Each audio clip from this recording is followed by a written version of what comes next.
aggravated assault call where a female had been stabbed multiple times. During his time out on the scene, all of a sudden he just collapsed for unknown reasons. It wasn't related to anything he was doing at the scene. His colleagues quickly responded to him, tried to revive him and awake him, and he finally did gain consciousness again. He was a little bit startled by what happened, but he thought he was okay. He didn't seem to be in a good state, so an ambulance was called to the location, at which time they transported him to a hospital in Cypress, North Houston. And at 8:22 this morning, unfortunately, he was pronounced dead. Again, we're heartbroken for this turn of events. It was surprising for everyone. He was still a young man at only 39 years of age. He began his career with the Harris County Sheriff's Office first as a detention officer in 2009. And in 2018, he fulfilled his lifelong dream of becoming a deputy when he graduated from our academy. And I was there at his pinning ceremony, and his family was extremely proud for that accomplishment and was bragging to everyone about, again, him fulfilling his dream. And by all accounts, he was a wonderful deputy. He was well liked by his colleagues and his supervisors. He leaves behind a wife, a 7-year-old daughter, as well as his parents and brother-in-laws. So again, we're very shaken by this. Caught us all by surprise, and for me personally and for our agency, this is the type of day that we never want to have. But we're out there to serve and protect, and that's exactly what he was doing, living his passion this morning when he was out assisting others. But unfortunately, it were to be his last call, and so again, very saddened at the turn of events, and we'll try to better understand what may have happened medically once a full examination is done. And we want to thank and appreciate all the community so far for the outpouring of support, for the prayers and well wishes and everything, and we've conveyed that to the family as well, so they're very grateful. First and foremost, so sorry for your loss, and I can't imagine what you all are going through. But in the interest of sharing his story, what are some things that his colleagues say about him, what you know about him, about his work ethic, about his attitude? Yeah, just everybody liked him. He was well liked. His supervisors said he was a great deputy as well. And again, it's really sad for somebody to lose their life still, so young at only 39 years of age, really advancing in his career, again, fulfilling his dream.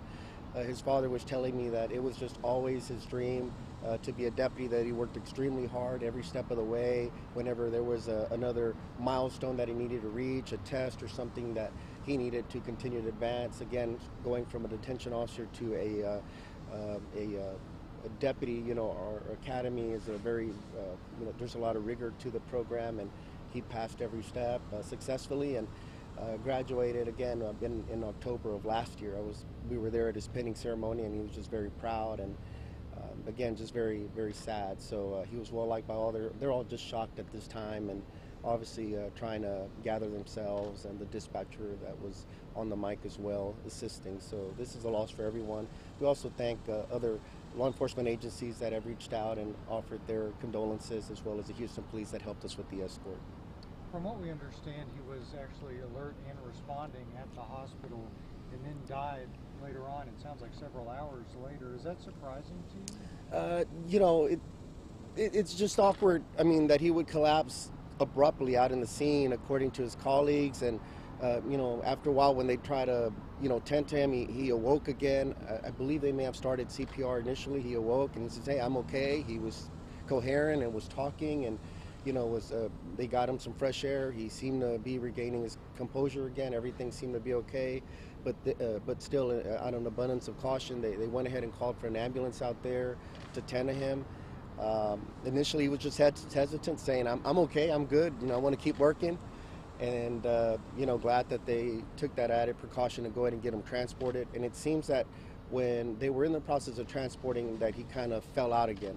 So it kind of seemed to be there was an onset, and then it got stabilized, and another onset of change of condition that occurred out on the scene, got him to the hospital quickly.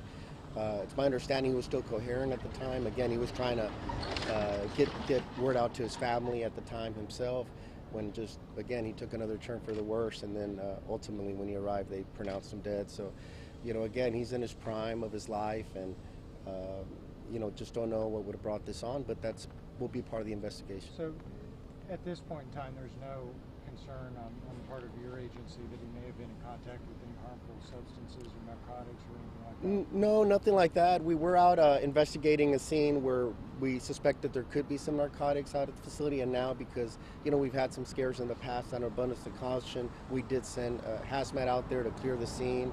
No one else became ill. That was all cleared and checked out. Hazmat has cleared the scene, and so there's nothing to indicate that something there would have triggered anything. Again, he was fully functioning and assisting. I think he was laying out some crime scene tape when he just collapsed all of a sudden.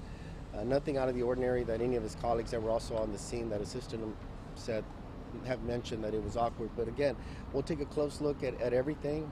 It'll be part of our investigation, and the main thing immediately will just be to comfort the family as best we can and try to put the pieces together to see what happened. Did the family say anything about previous conditions or anything like that?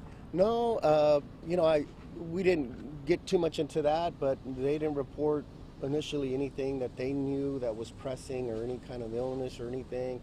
I know when they go through our academy, it's a pretty rigorous process. They do a lot of physical training, and most end up being in the best shape of their lives. And he'd been out serving okay. Again, nothing to alarm us or to suspect that something may have been physically wrong. And we'll just have to see exactly what happened. That all that's still pending a medical investigation. So all that's still preliminary for now. On another topic, if I can, about the fireworks road rage shooter, do you have an update for us on that? What's going on with that?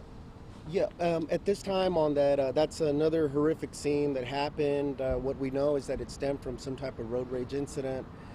There was a family that was driving home. They had purchased fireworks. He had a mother and father and two younger children ranging in ages from 1 to 2. Both of them, when they came to a stop, another vehicle or SUV, an individual exited the vehicle. He's described as either Hispanic male or black male, and I understand he too was with a family, which is even more shocking. But he exited and began opening fire into the vehicle. We believe or suspect that during that gunfire that it probably ignited a spark with some of the fireworks that were in the car, because it just started lighting up and just erupting in the middle of the street. The father that was injured, he too was severely injured, was able to drive a little bit further down, and finally the car was just engulfed in flames. And so again, just a horrific scene. The children were badly burned. They're recovering. I understand that the father and the two children were the ones that were injured the most, and I understand that they're stable, with the caveat that they're going to have a very long recovery, especially the children.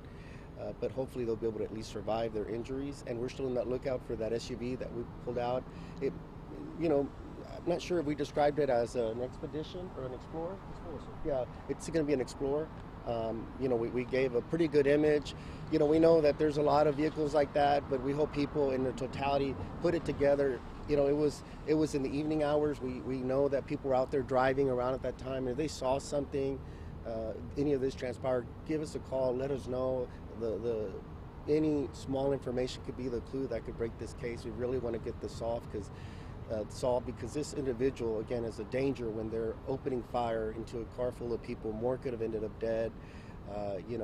These children, their lives are going to be impacted, for the long term. And again, it's just a tragic situation. So we've seen a lot of tragedy going on in our community.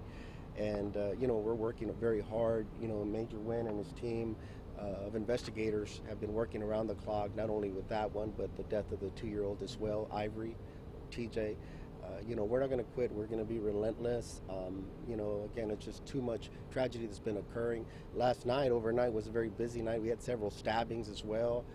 Another fatal accident as well. It's just, we got to just calm down here in our community and really develop more of a safe driving culture. Too many people are getting hot-headed out there for whatever reasons. Just let it go. It's not worth it. And it's very risky behavior to be firing a gun like that into a car. Somebody's going to get hurt. And so that's where we're at right now. But we ask the public to please call us at Crime Stoppers, 713-222-8477. or the sheriff's office. They could either call 911 or 713-221-6000 if they have any information about this. Thank you. Okay. Thank you all. Appreciate it. Thank you, Sheriff.